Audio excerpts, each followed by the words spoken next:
the street alone. Her head was down, face locked onto the phone.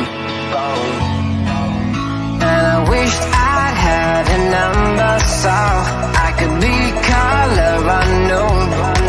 And then I tell her to look into my eyes and never let it go.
Slow.